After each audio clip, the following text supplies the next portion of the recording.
vou dizer que eu venho de um lugar de onde o plástico não é um conceito filosófico e nem tampouco um problema ambiental. Eu venho de um lugar onde o plástico é sobrevivência.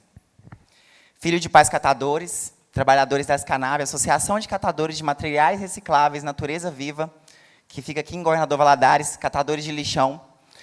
Desde cedo, eu aprendi que o que todo mundo vê como lixo, eu entendo como matéria-prima e oportunidade.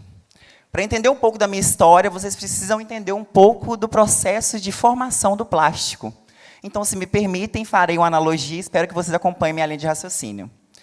No primeiro estágio, a gente tem a nafta. A nafta ela é uma matéria-prima proveniente do petróleo, onde o petróleo exposto a altas temperaturas se divide em materiais de densidades diferentes. A nafta está um pouquinho abaixo ali da gasolina, caríssima, inclusive. E aí, comparando com a minha vida, a minha nafta foi numa refinaria de tábua. Eu venho de uma casa de tábua. Mas nunca me faltou a essência, sabe? E a nafta é muito sobre isso, sobre a minha essência. E durante a minha infância, talvez tenham me faltado várias coisas, mas não me faltou dignidade e honestidade vindas dos meus fabricantes. E ainda na minha nafta, eu tive a oportunidade de frequentar com meu pai alguns lugares de comunicação. E o barulho da minha refinaria não era um barulho industrial. O barulho era assim.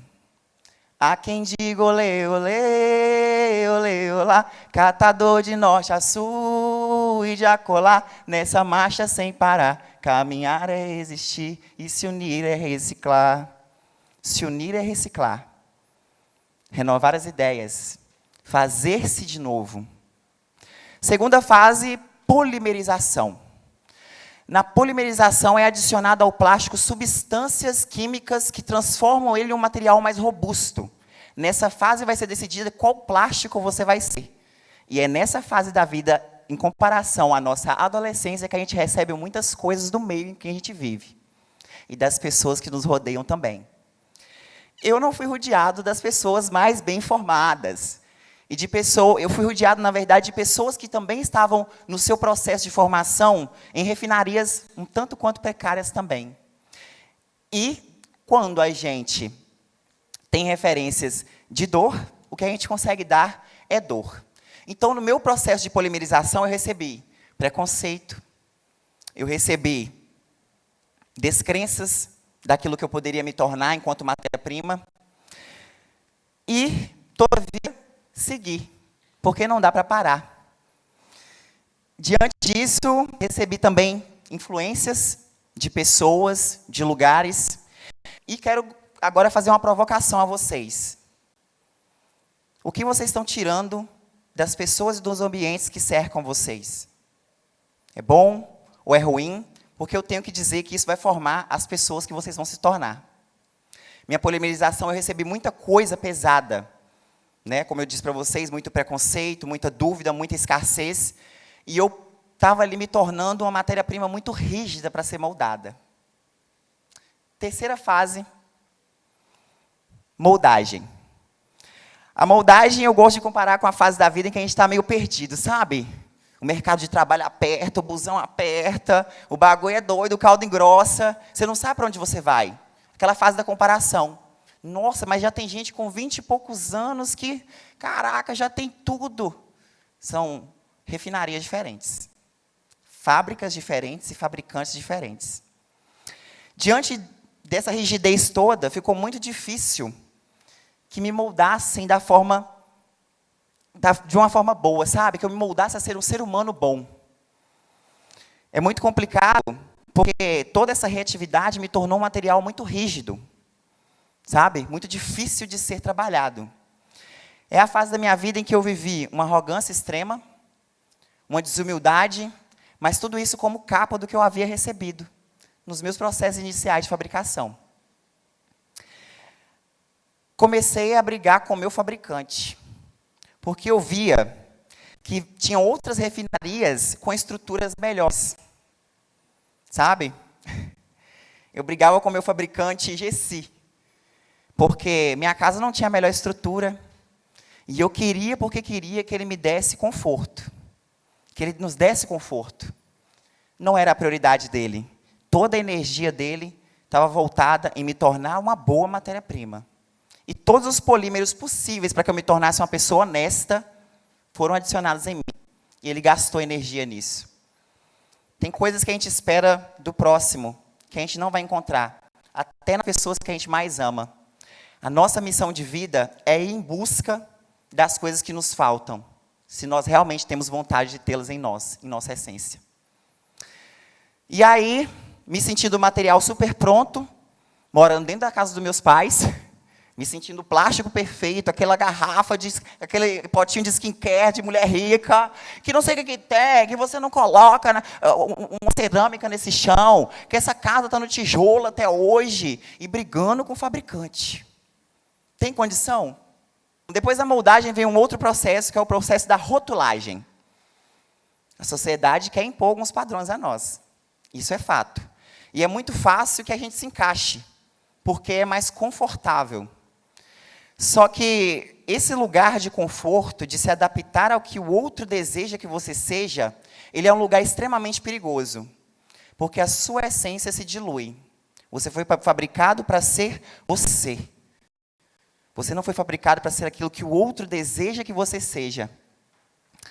E aí, eu tinha essa resistência. Eu estava uma pessoa assim, extremamente reativa, imbatível, negativa por tudo que eu havia recebido da vida. Mas eu guardava em mim com muita força a questão da comunicação. Em todos os lugares que eu passei, trabalhei como garçom, trabalhei em supermercado, trabalhei no lixão da minha cidade também, catando materiais recicláveis. Em todos os lugares reverberava essa minha força de comunicação. Uma pessoa se mostrando ruim pelas moldagens, pelas dificuldades e os problemas da vida, mas com a essência extremamente boa. Só que, me achando o produto pronto, tem um outro processo, que é o processo da logística. E na logística, eu quebrei. Meu pai faleceu no dia 16 de abril de 2023. E eu vi minha fábrica caída no chão, depois de um infarto. E foi uma das fases mais difíceis da minha vida. Eu quebrei. Eu perdi o meu fabricante. E quando se perde o fabricante, é muito fácil que o produto que você foi criado para ser saia de linha, saia de moda, fique ultrapassado. Diante disso, eu comecei o meu processo de reciclagem. Eu tinha que seguir. Meu pai já tinha ido. Foi um processo muito difícil para mim. Mas eu precisei seguir. E com a minha independência, fui em frente, mesmo me sentindo um lixo. E eu acho que essa fase de se sentir um lixo está atribuída a todos nós como seres humanos. Às vezes nós não vemos valor em nós mesmos. E no processo da reciclagem, nós precisamos que alguém enxergue valor em nós. Eu fui sendo chutado como lixo, fui sendo descartado. Os bêbados faziam xixi em mim, para tampar a tampinha, fechava, jogava urina no meio da rua. Só que eu fui chutado até a porta da construção civil, até a porta da obra. E ali na obra, eu tive um insight de uma pessoa que eu amo muito, minha irmã, Marielle. Ela viu em mim um bom poder de comunicação e decidiu pedir, sem seguidor nenhum, eu não tinha nada, não tinha seguidor, não tinha contato no WhatsApp, para postar os produtos que ela vendia de certa marca na internet. E aí as pessoas gostaram, do WhatsApp gostaram, eu postei no Instagram.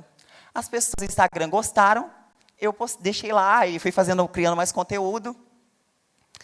E daí surgiu, na construção civil, a Barbie das obras. Porque a galera gostou muito do que viu.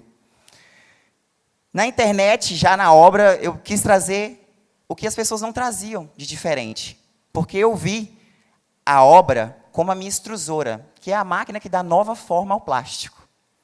E a internet, eu enxerguei como a minha usina de reciclagem. A internet, assim como o plástico, se for utilizada, né, de maneira errada, pode poluir. E eu não queria poluir mais. Eu queria passar às pessoas o polímero da comunicação que foi deixado a mim pelo meu pai. Pai esse que não podia me dar a melhor estrutura de usina e de fábrica, mas que deixou para mim o mais importante, a essência de falar com as pessoas e de inspirar pessoas.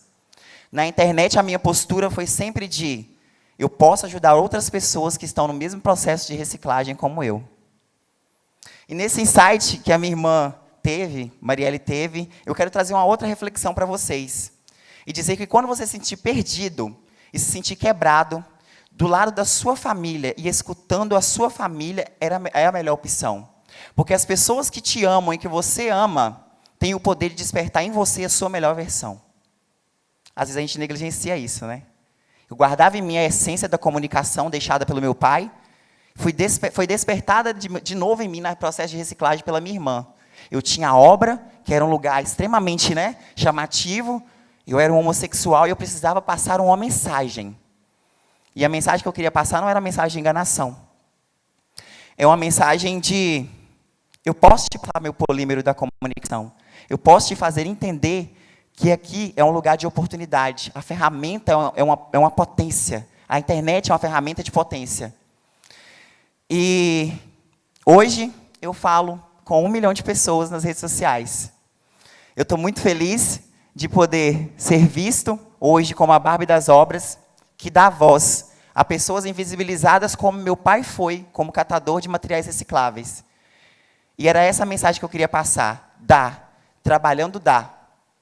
Mas tem uma falha na minha analogia. E vocês vão saber qual é. O plástico, ele não tem consciência. Ele não tem poder de escolha. Ele é feito, produzido e vai para a gôndola. O produtor do plástico não pede a opinião do plástico o que vai fazer. Mas você, como ser humano, tem autonomia sobre sua vida. Tem poder sobre as suas escolhas. E escolhe também os lugares em que você frequenta. Pensem nisso. E pensando nisso, hoje eu tenho um mantra que eu carrego comigo para quebrar essa questão da negatividade que eu trazia, de ser uma pessoa extremamente reativa, extremamente assim, sem perspectiva. E eu faço esse mantra todos os dias com os meus seguidores no Instagram. E eu convido vocês a fecharem os olhos agora, imaginarem aquilo que vocês mais desejam na vida. Enquanto eu digo que eu tenho tudo o que eu preciso e tudo o que eu necessito vem na palma da minha mão. Eu sou rico, muito rico, na minha conta tem milhões, é fácil e é natural para mim. Tudo por inteiro, tudo em abundância e tudo em seu devido lugar. E que tudo aquilo que nós sonhamos, que faz os nossos olhos brilharem, se realize pelo simples fato de que a gente merece muito. E que Deus desvie do nosso caminho todo olhar de inveja e maldade.